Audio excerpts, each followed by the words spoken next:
We've all been in the mood where we want to watch some TV, Twitch, or YouTube, but don't want to look at one screen like some backwards 20th century troglodyte. Now, of course, you could aimlessly scroll on your phone, but in certain cases, that just doesn't scratch the itch. So this is when the wombo combo of playing a video game and watching whatever comes into being. And I'm going to explain exactly why the perfect game to play while watching something else is... Trackmania. Yeah, sure, of course. Trackmania. Now, if you were stupid-brained and a hater, you might say you could play any game. Wrong. The problem is that most games are just a little bit too absorbing, and you end up mostly focusing on the gameplay, while the entertainment experience you wanted to primarily engage with becomes random background noise. In fact, a lot of games which appear to be primo divino candidates for this illustrious title are actually traps. Competitive online games that you play hours and hours of without any single game really mattering seem like a perfect fit, and we've all done it. But these games will often have moments where you really need to concentrate on the game, even if it's just for a couple seconds. In this scenario, you either stop paying attention to the thing that you're watching, or God forbid, pause it. And if you have to stop watching the thing that you're watching to focus back onto the game, then it's not the perfect accompaniment. But it's more than just this. We want to play a game where we can fully take our attention off the game and put it towards whatever cinematic experience we've chosen to view. Maybe even a particularly noteworthy thing happens and we want to rewind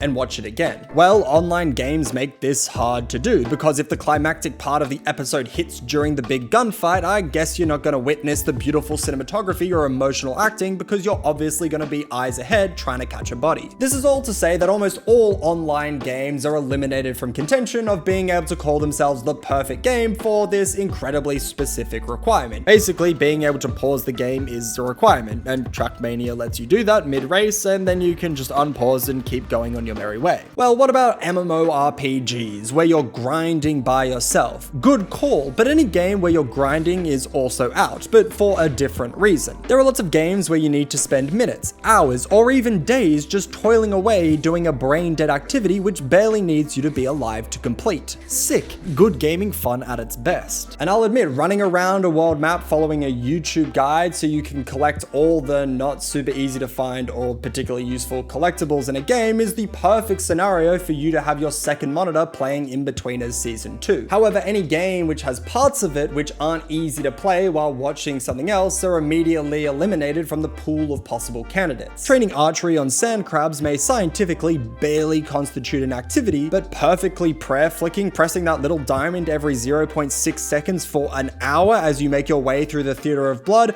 well, that's a different story. And that story is, that shit's hard. No, we need a game where you can boot it up at any time and it fulfills the purpose of being the secondary stimulus. Whether you're at the start of the game or in the middle of it or at the end of the game, whether you've played 1,000 hours or not a single one, we need a game which can fulfill this purpose in any scenario. Trackmania is perfect in this regard because it's conceptually so easy and simple. You just load up the game, pick the map you want to play, and you're good to go. No hassle, no struggle, no real thinking involved. This last part, no thinking, is a huge roadblock for so many games. Firstly, if your game has a story, there are characters and narratives and lore that you can learn, well, guess what? Your game is toast. Some RPGs could be great, but if you need to take a moment to listen to a cutscene or make a dialogue choice where you actually need to read the options, then get the fuck out of here. You're not even close to being the perfect game. I mean, if you have any text in your game at all, odds are you're not even making the shortlist. Well, I'm not a fucking nerd. I don't read the options. Fair enough. I wish I was as cool as you. But if you find some sleek new attire on the ground or pick up a gun and genuinely take the time to compare the stats, even for a second think about which is better, using your noggin to make a mental calculation about what you should do, well, buckle up, buckaroo. Because if you're going to be doing math and data analysis, then you may as well go read Tolstoy's War and Peace than produce an essay on its relevance in the modern context, because your cerebral cortex is working overtime, and the game that made that happen is not making the fucking cut. This is why so many management games or strategy games aren't even close to being in the mix. Firstly, if you've never played the game before, you need to focus to learn, eliminating them from being chosen. But even if you do know how to play the game, too often the temptation to take the time and effort to figure out the best, most optimal path forward will creep on over you,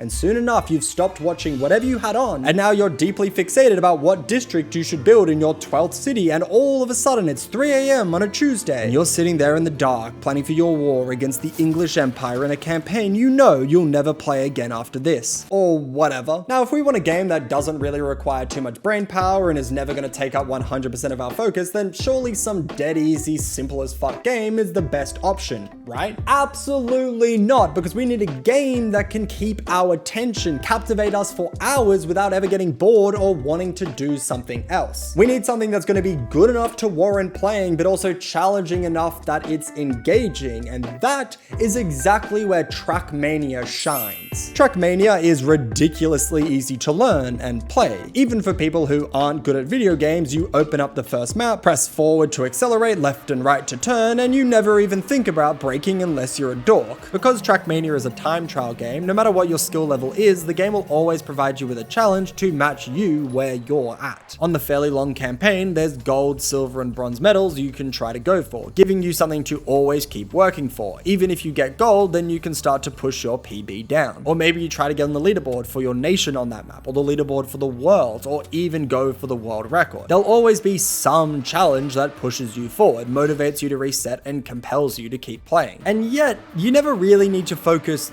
that hard. You slowly start to find optimal racing lines, you cut back on your mistakes, and eventually you will always achieve your goal, beating whatever time you were trying to beat. Now, you might say trying to beat a certain time or even a world record will definitely take your utmost attention. Well, not really. There's a reason you see the best Trackmania players pretty easily looking and talking to their Twitch chats while they play the game, even when they're going for world records. Yeah, they're streamers and that's what they do, but it's also a pretty clear indication that you can play the game while concentrating on something else, and anyone who's played the game can back that up. I've pretty much made the case and everyone agrees with me, but I may as well make some smaller, more potent reasons why Trackmania is the perfect game to play while primarily watching something else. To kick it off, Trackmania's sound design is super simple and entirely unnecessary to actually doing well, so you can easily turn the sound off while playing without losing too much of the experience. However, you can also have the sound on low volume and it will give you the atmosphere for the game while never overpowering the motion picture you're viewing. Quick reason number 2, you can play Trackmania with one hand, and by this I mean you can't really play it with 2 hands. Here's footage of me eating an apple while also playing the game. How many games can you play while also eating? Not enough.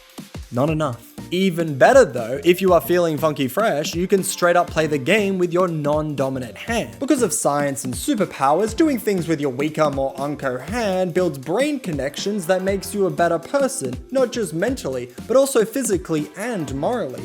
So yeah, that's why Trackmania wins the illustrious and highly coveted award of perfect game to play while watching something else. A scrumptious prize which will certainly be handed out at next year's Video Game of the Year awards. While my analysis is purely fact-based, truthful, and impossible to refute, you may be a fool who has an alternate and undoubtedly wrong opinion. And for my amusement, I'd legitimately be curious what games you incorrectly think could topple Trackmania from its newly acquired throne. And that's the video. If you've ever played a video game while doing something else, it's worth subscribing to the channel to be a part of a like-minded group. Check out some of my other videos to become a better person. Thanks for watching, and as always, I will see you in the next one. Bye!